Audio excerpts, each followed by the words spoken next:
Hi friends, ഞാനിന്ന് വന്നിരിക്കുന്നത് എല്ലാ വീട്ടമ്മമാർക്കും എന്നും ഉപകാരപ്രദമായ നല്ല നല്ല ടിപ്സുകളുമായിട്ടാണ്. അപ്പോൾ വീഡിയോ സ്കിപ്പ് ചെയ്യാതെ കാണുക. അതേപോലെ എൻ്റെ ചാനൽ ആദ്യമായിട്ട് ആരെങ്കിലും കാണുന്നവരുണ്ടെങ്കിൽ പ്ലീസ് ഒന്ന് സബ്സ്ക്രൈബ് ചെയ്ത് സപ്പോർട്ട് ചെയ്യാനും കൂടി മറക്കരുത്. അപ്പോൾ നമുക്ക് ഇന്നത്തെ ഫസ്റ്റ് ടിപ്പിലോട്ട് കിടക്കാം. അപ്പോൾ നമുക്ക് തീപ്പെട്ടിയുടെ ആ മരുന്ന് കൊണ്ടുള്ള ഉപയോഗങ്ങളാണ് കാണിക്കുന്നത്. അപ്പോൾ അതിനായിട്ട് ഞാൻ കുറച്ച് കൊള്ളികൾ അതിനകത്ത് നിന്ന് എടുത്തിട്ടുണ്ട്. എന്നിട്ട് നമുക്ക് ഇതേപോലെ അതിൻ്റെ മരുന്ന് നമുക്ക് ഇതേപോലെ ഒന്ന് ചെറിയ കത്തി വെച്ചിട്ട് ആക്കിയെടുക്കാം. അപ്പം നല്ല പെട്ടെന്ന് തന്നെ അതിൻ്റെ പൊടി പോലെ അങ്ങ് വെന്നോളും കേട്ടോ. കുറച്ച് മാത്രം മതി, കാരണം നല്ലൊരു എഫക്റ്റാണ് ഈ തീപ്പെട്ടിക്കൊള്ളിയുടെ മരുന്ന്. അപ്പം നമുക്കിത് വെച്ചിട്ട് എലിയും പല്ലിയും പാറ്റയൊക്കെ എല്ലാത്തിനെയും ഒന്നിച്ച് തുരത്താനായിട്ട് പറ്റും. ഇപ്പോൾ അതാണ്ട് ഇത്രയും കൊള്ളിയുടെ മരുന്നാണ് എടുത്തിരിക്കുന്നത്. അപ്പോൾ നമുക്ക് വളരെ ഈസി ആയിട്ട് നിസ്സാരമായ സാധനങ്ങൾ വെച്ചിട്ട് തന്നെ പല്ലിയും പാറ്റയൊക്കെ ഇവിടുന്ന് പമ്പ കടത്താനായിട്ട് പറ്റും കേട്ടോ. അപ്പോൾ നമുക്ക് ആ കൊള്ളികളൊക്കെ എടുത്ത് മാറ്റിയതിന് ശേഷം ഈ പൊടിയിലോട്ട് കുറച്ച് ഗോതമ്പ് പൊടി ഇട്ട് കൊടുക്കാം. അപ്പോൾ അതൊരു മണം അടിച്ചിട്ട് അത് വന്ന് കഴിക്കണമല്ലോ. അപ്പോൾ ഗോതമ്പ് പൊടി ഇട്ട് കൊടുത്തിട്ടുണ്ട്. ഒരു സ്വല്പം മാത്രം മതി കേട്ടോ. അപ്പോൾ ഇതിൻ്റെയൊക്കെ അളവ് നിങ്ങൾക്ക് കൂട്ടുകയോ കുറയ്ക്കുകയൊക്കെ ചെയ്യാം. എത്രമാത്രം ഇതിൻ്റെയൊക്കെ ശല്യമുണ്ടോ അതിനനുസരിച്ചിൻ്റെ അളവ് കൂട്ടാം. ഇനിയിപ്പോൾ കുറച്ച് പഞ്ചസാരയും കൂടി ഇട്ട് കൊടുത്തിട്ടുണ്ട്. ഒരു 1/2 സ്പൂൺ അളവിൽ പഞ്ചസാരയും 1 സ്പൂൺ അളവിൽ ഗോതമ്പ് പൊടി ഇട്ട് കൊടുത്തിട്ടുണ്ട്. അപ്പം നമുക്ക് തീപ്പെട്ടിക്കൊള്ളിയുടെ മരുന്നിൻ്റെ അനുസരിച്ചിട്ട് വേണം ഇതിൻ്റെയൊക്കെ അളവെടുക്കാൻ. കാരണം കൂടിപ്പോയാൽ അത്ര ഒരു എഫക്റ്റ് കൊടുക്കത്തില്ല. അപ്പോൾ ഇതേപോലെ ഒന്ന് ഇളക്കിയെടുക്കുക ഉണ്ടോ. അപ്പോൾ ഇത്രയും മാത്രം മതി. ഇതിനകത്ത് വെള്ളം ഒഴിച്ച് കുഴയ്ക്കുകയോ ഒന്നും വേണ്ട. നമുക്ക് ഇതേപോലെ തന്നെ പല്ലി പാറ്റ വരുന്ന സ്ഥലത്ത് വെച്ച് കൊടുക്കാം. അതേപോലെ എലി വരുന്ന സ്ഥലത്ത് വെച്ച് കൊടുക്കാം. അതൊക്കെ വന്ന് നക്കി കഴിച്ചിട്ട് പോകും. അപ്പോൾ ആ തീപ്പെട്ടിക്കൊള്ളിയുടെ ആ ഒരു മരുന്നിൻ്റെ ഒരു അംശം അതിൻ്റെ വയറ്റിൽ പോവുക. അത് വെള്ളമൊക്കെ കുടിച്ചതിന് ശേഷം അതിൻ്റെ വയറൊക്കെ കംപ്ലൈൻ്റ് ആകും. അത് ഇവിടുന്ന് പൊയ്ക്കോളും, ചത്തും പോകും കേട്ടോ. അപ്പോൾ ഇതേപോലെ ചെയ്യാത്തവരൊക്കെ ഒന്ന് ചെയ്ത് നോക്കാം. വളരെ ഈസിയായിട്ട് നിസ്സാര സാധനങ്ങൾ വെച്ചിട്ട് നമുക്ക് കെമിക്കലും കാര്യങ്ങളൊന്നും ഇല്ലാതെ നമുക്ക് വീട്ടിൽ ചെയ്തെടുക്കാനായിട്ട് പറ്റുന്ന കിടിലൻ ടിപ്സുകളാണ് ഞാൻ കാണിക്കുന്നത്. ഇനി നമുക്ക് തീപ്പെട്ടിക്കൊള്ളിയുടെ ഉപയോഗം എന്ന് വെച്ചാൽ അത് നമുക്ക് കുറച്ച് പാത്രത്തിൽ വെള്ളം ഒഴിച്ചൊന്ന് തിളപ്പിക്കുക. ഈ തീപ്പെട്ടിക്കൊള്ളി ഇട്ടിട്ട് ഒന്ന് തിളപ്പിക്കുക. അപ്പോൾ അതിൻ്റെ മരുന്നെല്ലാം അതിനകത്ത് ഇറങ്ങി കിട്ടും. ഇനി ആ വെള്ളം വെച്ചിട്ടാണ് നമുക്ക് ചെയ്യേണ്ടുള്ളത്. അപ്പോൾ അതിനായിട്ട് 5-6 കൊള്ളി ഇട്ട് കൊടുക്കുന്നുണ്ട്. ഈ മരുന്നെല്ലാം അതിനകത്തോട്ട് ഇറങ്ങി കിട്ടും. നല്ലോണം ഒന്ന് തിളച്ച് വരട്ടെ. ഒരു 1/2 ഗ്ലാസ് വെള്ളമേ ഞാൻ ഒഴിച്ചു കൊടുത്തിട്ടുള്ളൂ. അപ്പോൾ അതിൻ്റെ മരുന്നെല്ലാം ഇറങ്ങി ആ കളറെല്ലാം അതിനകത്ത് ഇറങ്ങി കിട്ടട്ടെ. അന്നേരം നമുക്ക് അതിൻ്റെ കൊള്ളി എടുത്ത് കളയാം. ഉണ്ടോ, എല്ലാം തണുത്ത് വന്നിട്ടുണ്ട്. ഇനി നമുക്കൊന്ന് അരിച്ചെടുക്കാം. അപ്പോൾ അരിച്ചെടുക്കേണ്ട, ആ കൊള്ളി പെറുക്കി കളഞ്ഞാൽ മതി. കാരണം അതിനകത്ത് കിടക്കുന്ന ബാക്കി മരുന്നൊക്കെ നമുക്ക് അതിനകത്ത് തന്നെ തിരിച്ച് ഇട്ട് കൊടുക്കാം കേട്ടോ. ഉണ്ട്, ഈ മരുന്നിന് കളയേണ്ട ആവശ്യമില്ല. അപ്പോൾ ഒരു നല്ലൊരു റോസ് കളർ വന്നിട്ടുണ്ട് ആ മരുന്ന് ഇറങ്ങിയിട്ട്.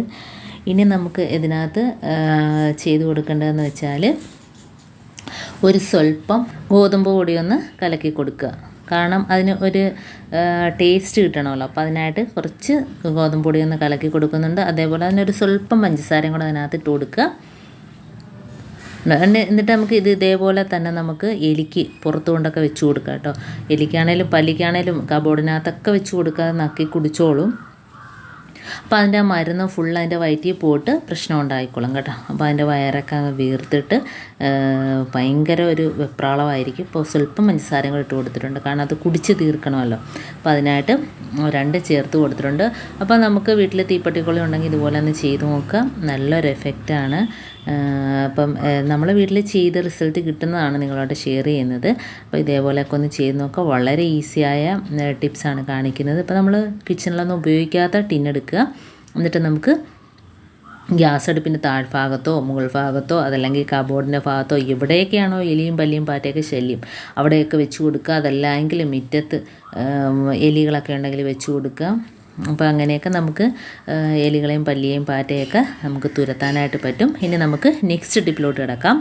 അപ്പോൾ നമ്മളെപ്പോഴും തുണികളൊക്കെ വെച്ചിട്ടല്ലേ മുകളിലൊക്കെ തുടയ്ക്കുന്ന, ഫാൻ തുടയ്ക്കുന്നതൊക്കെ. അപ്പോൾ ഇത് നമുക്ക് സ്പോഞ്ച് വെച്ചിട്ട് വളരെ നിസ്സാരമായിട്ട് തുടച്ചെടുക്കാനായിട്ട് പറ്റും. അപ്പം എല്ലാം കഴിഞ്ഞിട്ട് ലാസ്റ്റ് നമുക്ക് സ്പോഞ്ച് കഴുകിയെടുക്കുകയും ചെയ്യാം. അപ്പോൾ ഇതേപോലെ പഴയ സ്പോഞ്ച് ഉണ്ടെങ്കിൽ അതാണേലും മതി കേട്ടോ. ഇതിപ്പോൾ ഞാൻ എടുക്കുന്നത് നമ്മൾ ഈ സൈസ് സ്പോഞ്ചാണ്. അപ്പോൾ നമ്മൾ വൈപ്പറിനകത്ത് ഇതേപോലെ ഒന്ന് നിരത്തി വെച്ചിട്ട് റബ്ബർ ബാൻഡ് ഇട്ട് കൊടുക്കുക.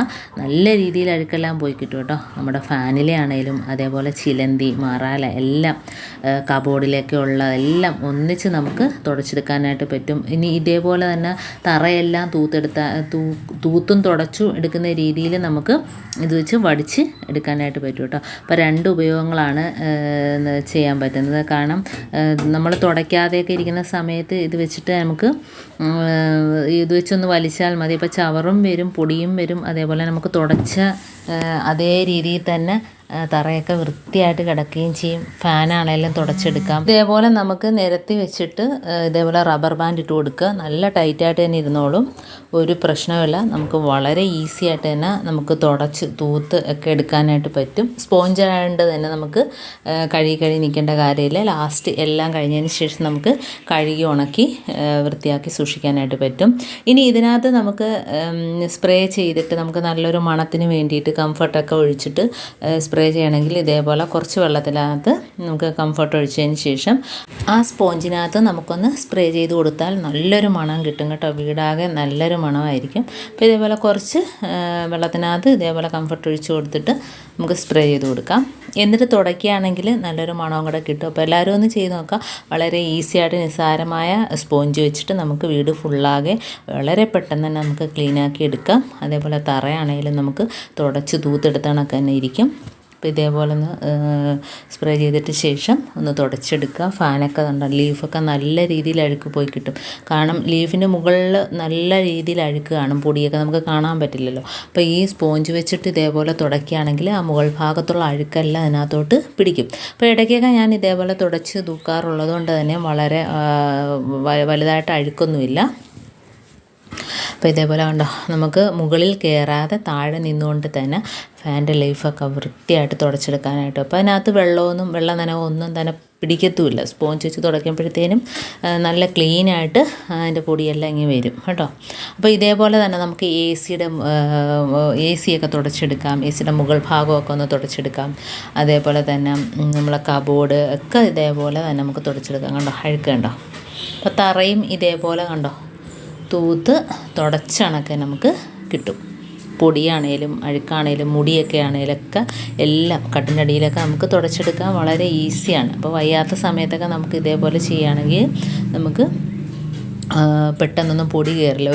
ഒരുപാട് ദിവസം നമുക്ക് തുടച്ചണക്ക് തന്നെ കിടക്കും. അതേപോലെ എ സിയുടെ മുകൾ ഭാഗമൊക്കെ കണ്ടോ നല്ല രീതിയിൽ പൊടിയൊക്കെ ഉണ്ട്. അപ്പോൾ അത് നമുക്ക് ഇങ്ങനെ തന്നെ തുടച്ചെടുക്കാം. അപ്പോൾ താഴെ നിന്നുകൊണ്ട് തന്നെ നമുക്ക് വളരെ ഈസി ആയിട്ട് കണ്ടോ ക്ലീനാക്കി എടുക്കാവുന്നതാണ്. അതേപോലെ നമുക്ക് മാറാലേക്ക് അടിക്കുന്നതിന് വേണ്ടിയിട്ട് ഇതേപോലെ ഒന്ന് നമുക്ക് തുടച്ച് എടുക്കാം കേട്ടോ. അപ്പോൾ അതിനകത്തുള്ള ആ ഒരു കംഫർട്ടിൻ്റെ മണവും അതേപോലെ തന്നെ ആ ഒരു സ്മെല്ലടിച്ചിട്ട് ചിലന്തിയൊന്നും വരില്ല.